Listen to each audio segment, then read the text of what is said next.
So we can see there is a huge student unrest in India. हम देख रहे हैं कि बिहार में भी प्रोटेस्ट हो रहा है, यूपी में भी प्रोटेस्ट हुआ था, एमपी की भी कंडीशन पैथेटिक है।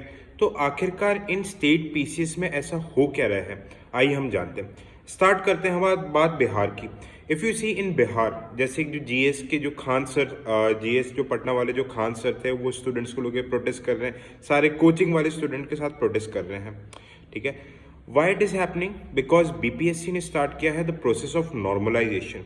नॉर्मलाइजेशन जैसे कि एक ही प्रीलिम्स के पेपर में, ठीक है, 3 सेट्स निकालेंगे, रेड ब्लू ग्रीन, इस टाइप की कलर कोडिंग हो सकती है, और इसमें अलग अलग क्वेश्चंस होंगे, और बाद में क्या होगी, नॉर्मलाइजेशन होगी।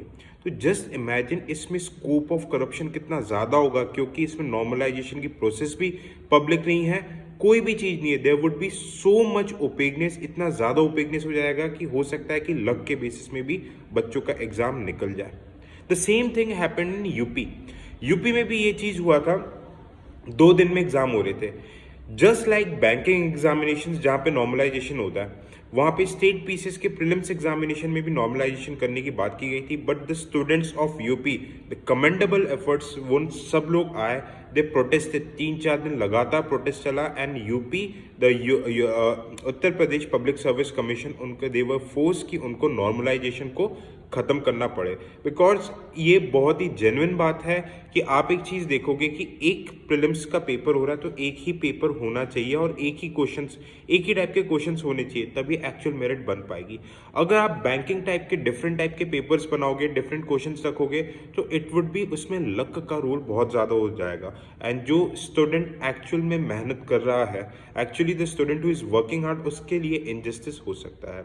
अब एमपी की बात, यूपी बिहार की तो बात हो जाती है, बट एमपी की बात कोई करता ही नहीं है। एमपी में the condition is so pathetic.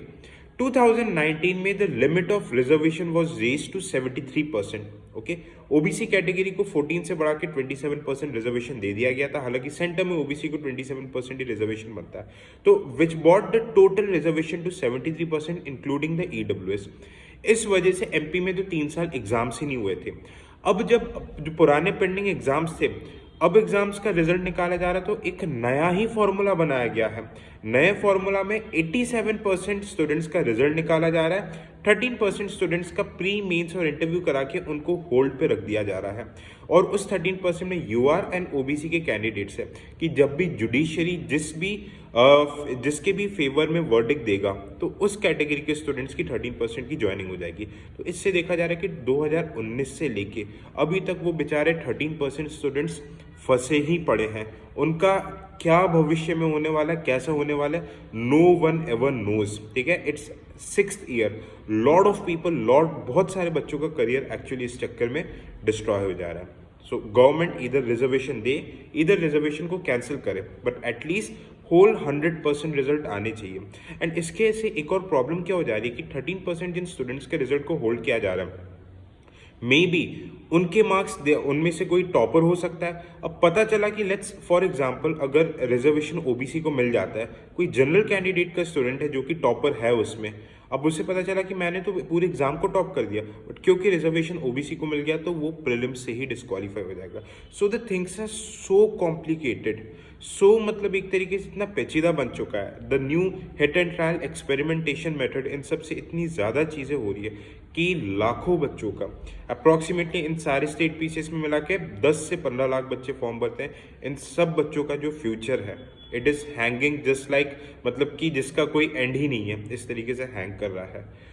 So let's see what happens. Bihar में आज प्रोटेस्ट हो रहा है, okay, and at least UP and Bihar में the people are aware, the students are coming, they are protesting, but no one gives a damn what's happening in MP. Even MP के बच्चों को भी मतलब नहीं है कि उनके साथ क्या हो रहा है।